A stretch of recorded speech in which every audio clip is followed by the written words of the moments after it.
নমস্কাৰ মই ছাত্ৰ ছাত্ৰীসকল মই প্ৰাঞ্জল বৰ্মন আৰু তোমালোক আটাইকে এই কক্ষালৈ স্বাগতম ছাত্ৰ ছাত্ৰীসকল আজি আমি উপস্থিত হৈছো হি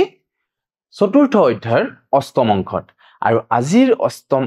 অংশটোত আমি শিকিবলৈ গৈ আছো সংখ্যাৰ কিছুমান চানেকিৰ বিষয়ে আৰু লগতে আজি আমি অনুশীলনীৰো কিছুমান প্ৰশ্ন কৰিবলৈ চেষ্টা কৰিম তেনেহলে আহা ছাত্ৰ ছাত্ৰীসকল পলম নকৰি আমি আজিৰ ক্লাছলৈ আগুৱাই যাওঁ আহা ইয়াত চোৱা প্ৰথমতে আমাক দিছে চানেকিৰ কথা পূৰ্ণ সংখ্যাৰ চানেকি চোৱাচোন পূৰ্ণ সংখ্যাৰ চানেকি বুলি ক'লে কি বুজা চানেকি মানে কোনো এটা পদ্ধতিৰে যদি তুমি কিবা এটা চিত্ৰ বা অন্য নক্সা এটাৰে যদি তুমি কিবা এটা বুজাব বিচাৰিছা তেতিয়া হলে তাক আমি চানেকি বুলি কম এতিয়া আহাচোন কি দিছে ইয়াতে আমি চাই লও এবাৰ আমি সংখ্যাবোৰক ত্ৰিভুজ বৰ্গ আয়তক্ষেত্ৰ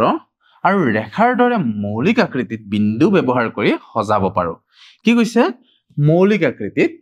আমি বিন্দু ব্যৱহাৰ কৰি এই আয়ত ত্ৰিভুজ বৰ্গ বা ৰেখা আদি আমি অঙ্কন কৰিব পাৰো বা আঁকি দেখুৱাব পাৰো তাৰে এটা চিত্ৰ আমাক তলত দেখুৱা আছে চোৱাচোন আমি প্ৰতিটো সংখ্যা এডাল ৰেখাত বিন্দু ব্যৱহাৰ কৰি সজাব পাৰো ৰেখা এডাল এই ৰেখা এইডাল এডাল ধৰি লোৱা ৰেখা আৰু এই ৰেখাডালত যদি আমি প্ৰতিটো স্থানতে এটা বিন্দু দিও প্ৰতি একক দূৰত্বৰ মূৰে মূৰে তেতিয়া সেই এটা বিন্দুৱে এটা সংখ্যা বুজাব ধৰি লোৱা ইয়াতে তো এনে ধৰণে আমি কি কৰিব পাৰো আটাইবোৰকে এনে ধৰণে আমি দেখুৱাব পাৰো ইয়াত চিত্ৰত চোৱা প্ৰথম চিত্ৰটোত কেইটা বিন্দু আছিল এটা বিন্দু আছিল দ্বিতীয় চিত্ৰটোত দুটা বিন্দুৱে এডাল ৰেখাৰ দৰে দেখুৱাইছে মানে ৰেখাডালত দুটা সংখ্যা থকা বুজাইছে তৃতীয়টোত কেইটা বিন্দু আছে তিনিটা চতুৰ্থটোত চাৰিটা বিন্দু আছে নিশ্চয় দেখিছা তেনলে আহাচোন আয়ত ক্ষেত্ৰতনো কেনেকৈ আমি দেখুৱাম জানিলো আহা তেন্তে আয়ত ক্ষেত্ৰত চোৱা ইয়াতে কৈছে যে আয়ত ক্ষেত্ৰ ব্যৱহাৰ কৰি আমি কি কৰিব পাৰো কিছুমান সংখ্যা সাজিব পাৰো এটা আয়ত ক্ষেত্ৰ ব্যৱহাৰ কৰি কিছুমান সংখ্যা কেনেকৈ সাজিম বাৰু ইয়াত চোৱা যেটো 6 নং চিত্ৰটো চোৱা ইয়াতে এটা তোমাৰ বিন্দু আছে ইয়াত এটা বিন্দু আছে ইয়াত এটা বিন্দু আছে ইয়াত এটা বিন্দু ইয়াত এটা টোটাল কেইটা বিন্দু আছে 6টা বিন্দু আছে ইয়াত তিনিটা বিন্দু আছে আৰু ইয়াত কেইটা বিন্দু আছে দুটা বিন্দু আছে আৰু 3 লগত 2 পূৰণ কৰিলে আমি কিমান পাম 6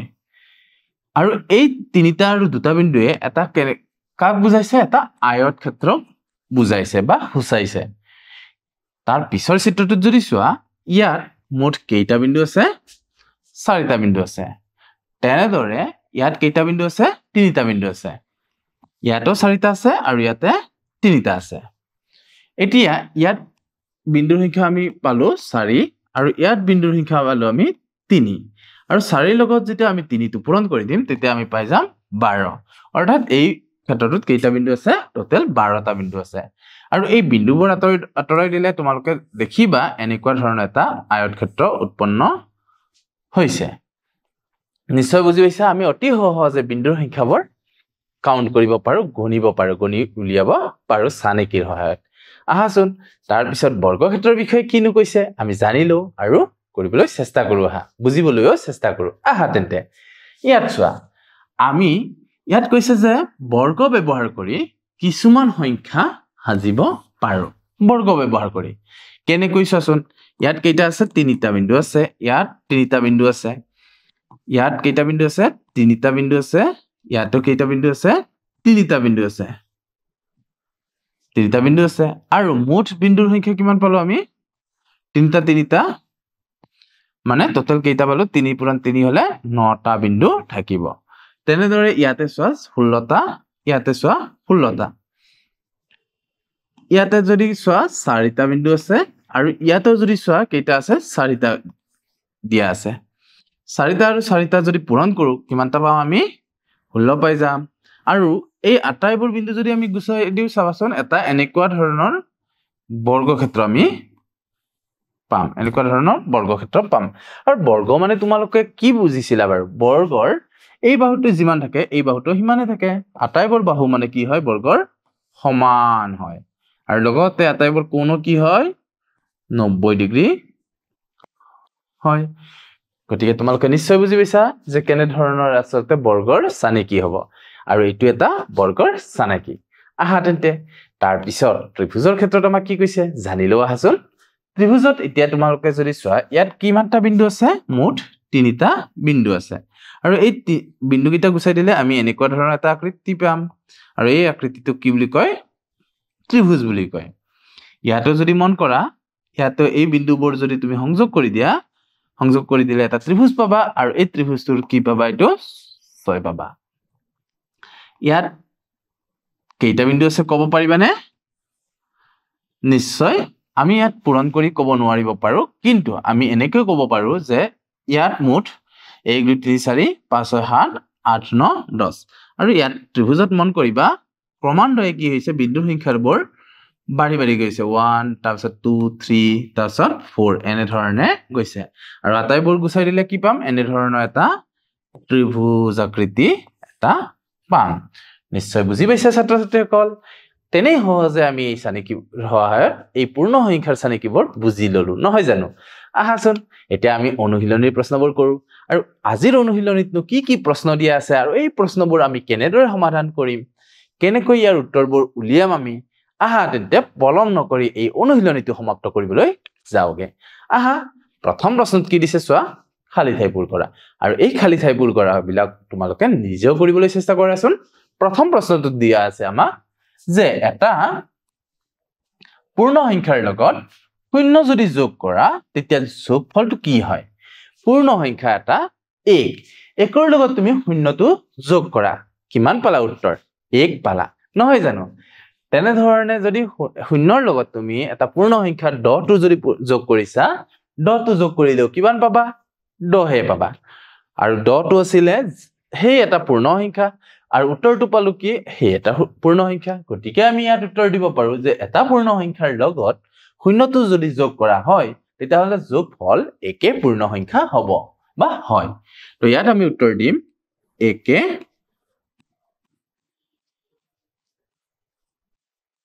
পূৰ্ণ সংখ্যা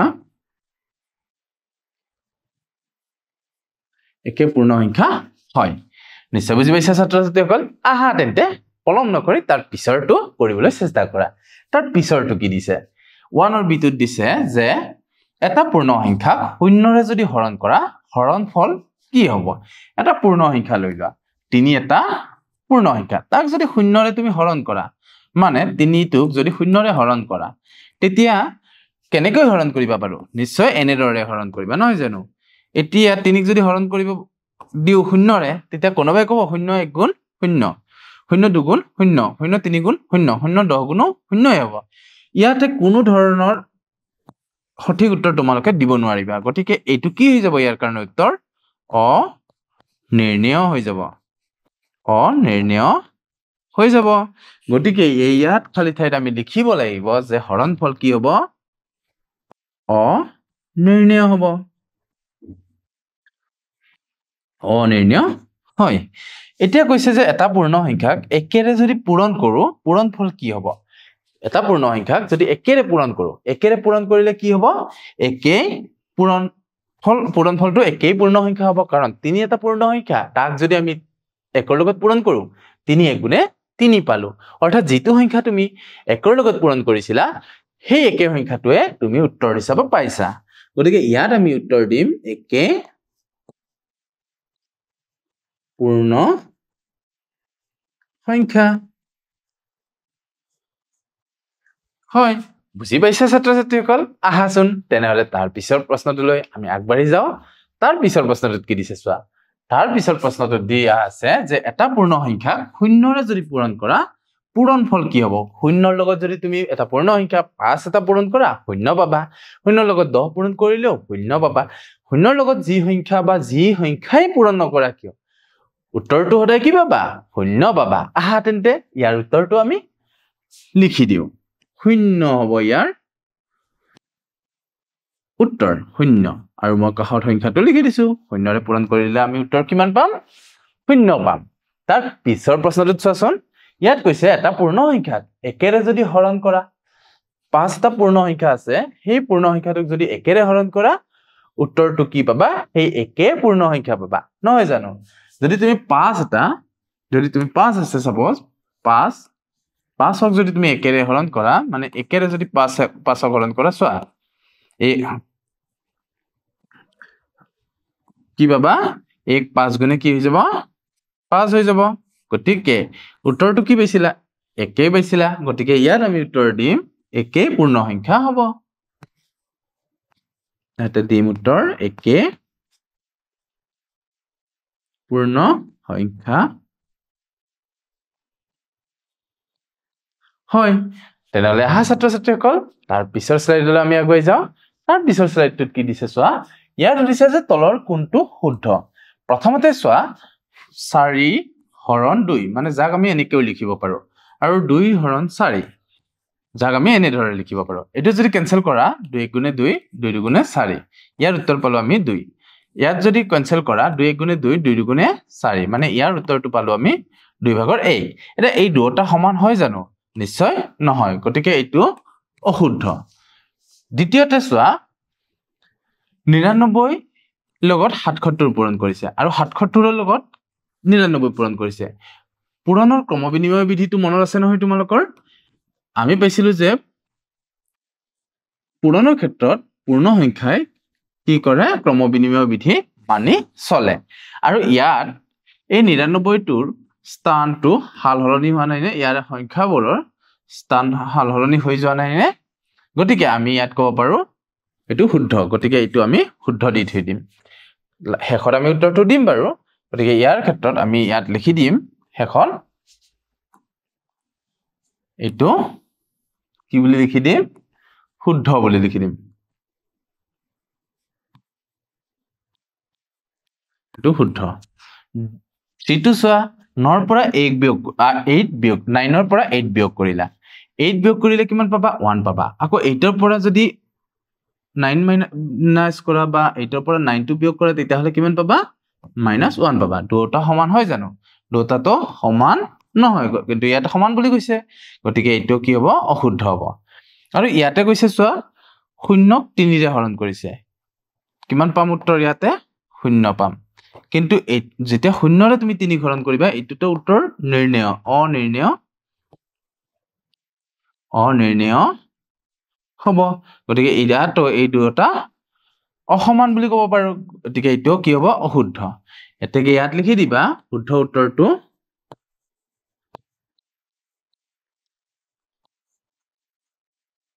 শুদ্ধ উত্তৰটো কি হয়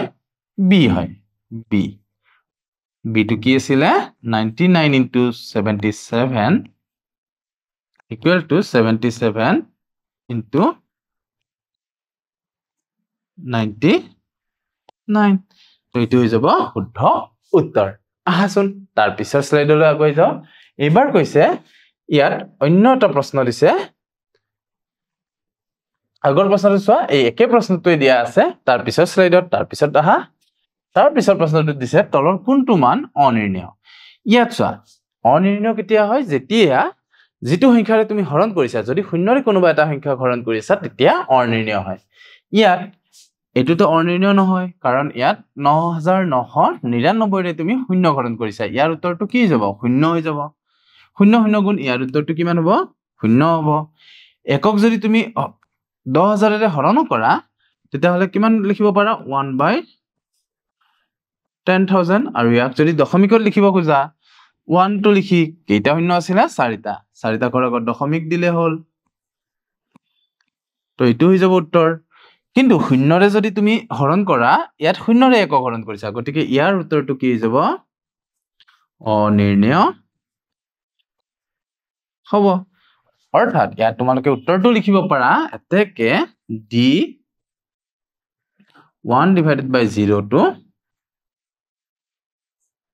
অনিৰ্ণয় বুজি পাইছে ছাত্ৰ-ছাত্ৰীসকল এনেদৰে আমি ইয়াৰ উত্তৰবোৰ কৰিব পাৰো আহাচোন তাৰ পিছৰ প্ৰশ্নলৈ যাও তলৰ কোনটো শুদ্ধ আৰু ব্যৱহাৰ হোৱা বিধিটোৰ নাম কি ইয়াৰ এইটো শুদ্ধ হয় জানো এইটো আমি লিখিম অশুদ্ধ বুলি আৰু এটো কিয় অশুদ্ধ কাৰণ শুদ্ধ তেতিয়া হলে হয় যে প্ৰথমতে আমি 2 লগত 3 পূৰণ কৰিলো তাৰপিছত 2 লগত 5 পূৰণ কৰিব লাগিছিল 2 লগত 3টো পূৰণ কৰা হ'ল বাৰু কিন্তু ইয়াতে তোমাৰ 5ৰ লগত 2 এটা পূৰণ হৈ থাকিব লাগিছিল গতিকে এইটো কি হ'ব অশুদ্ধ হ'ব আহাচোন তাৰ পিছৰটো লৈ যাও আমি তাৰ পিছৰটোত কৈছে 4 পূৰণ 7 পূৰণ 0 আৰু উত্তৰ কৈছে 4 পূৰণ 7 ইয়াত 7ৰ লগত যদি 0 পূৰণ কৰা 0 পাবা আৰু 0ৰ লগত 4 পূৰণ কৰিলে 0 পাবা কিন্তু ইয়াত পাবা 4 7 গুণ কিমান 28 গতিকে এইটো কি হ'ব এইটো কি হৈ যাব অশুদ্ধ হ'ব আমাক শুদ্ধটোহে সুধিছে আৰু শুদ্ধটোত কি বিধি ব্যৱহাৰ হৈ আছে হেতু আমাক সুধিছে ইয়াৰ উত্তৰ কি যাব অশুদ্ধ আহাচোন তেনেহলে তাৰ পিছৰ প্ৰশ্নটো লৈ যাও এইবাৰ আমাক দিছে 3টো 1 + 2 লগত যোগ কৰিছে আৰু ইয়াত 3টো ফাৰ্ষ্টতে 3 লগত 1 যোগ কৰিছে তাতে ভুল হ'ল আৰু 3ৰ লগত 2টো যোগ কৰিছে ইয়াতে ভুল হৈছিল আসলতে ইয়াতে কি হ'ব লাগিছিল পূৰণ চিন হ'ব লাগিছিল ইয়াতে পূৰণ চিন হ'ব লাগিছিল গতিকে ইয়াতে এইটো কি কম আমি অশুদ্ধ বুলি কম বুজি পালা ইয়াৰ উত্তৰটো হৈ গ'ল অশুদ্ধ আহাচোন তেনেহলে তাৰ পিছৰ প্ৰশ্নটো লৈ যাও তাৰ পিছৰ প্ৰশ্নটো দিছে 123 ব্ৰেকেটৰ ভিতৰত 500 + 123 আছে গতিকে প্ৰথমতে 123 লগত 500 টো ইনটু কৰিব লাগিব যেটো ইয়াতে আছে আকৌ দ্বিতীয়বাৰত আমি 123 লগত কি পূৰণ কৰিব লাগিব 123 পূৰণ কৰিব লাগিব যেটো ইয়াতে আছে অৰ্থাৎ ইয়াতে দুইটা শুদ্ধ হৈ আছে গতিকে ইয়াতে আমি লিখিম ইয়াৰ উত্তৰটো শুদ্ধ বুলি লগতে আমাক কৈছে চোৱা কোনটো শুদ্ধ আৰু ব্যৱহাৰ হোৱা বিধিটোৰ নাম কি আৰু ইয়াত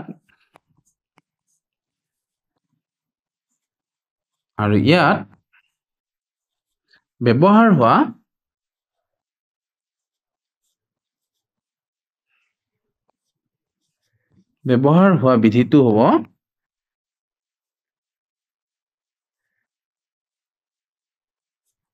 বিধিটো হ'ব কি বিধি বিতৰণ বিধি